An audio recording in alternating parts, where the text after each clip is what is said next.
নানান টেকনিকের ব্যবহার এবং নিজের অবদানের জন্য বিখ্যাত হয়ে রয়েছেন সুনীল গাভাস্কার।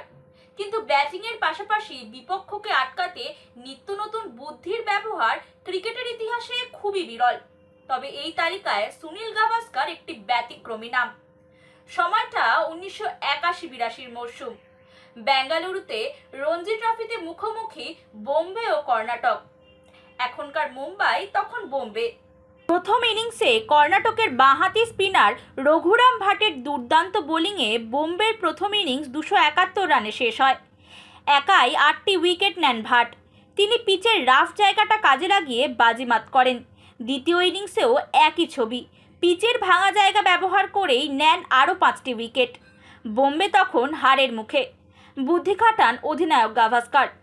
দলের সব প্লেয়ার ডানহাতি, এটাকেই কাজে লাগাচ্ছেন রঘুরাম।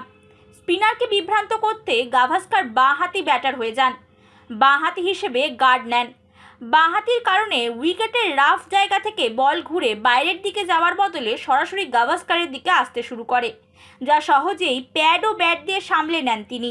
এই অবস্থায় রঘুরামের স্পেল খুব একটা কাজে না আসায় অন্য প্রান্ত থেকে ডানহাতি স্পিনার আনে কর্ণাটক। একদিকে বাঁহাতি, একদিকে ডানহাতি স্পিনারকে খেলতে গাভাস্কারের অবশ্য খুব একটা অসুবিধা হয়নি। এভাবে প্রায় 1 ঘন্টারও বেশি সময় ধরে টিকে থেকে অপরাজিত 18 রান করেন গাভাস্কার।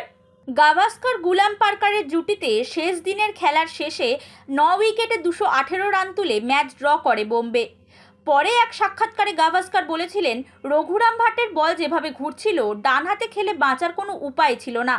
তাই দলকে বাঁচাতে আমি বাঁ হাতে ব্যাট করার সিদ্ধান্ত নিয়েছিলাম। Bureau report, Hindustan news point.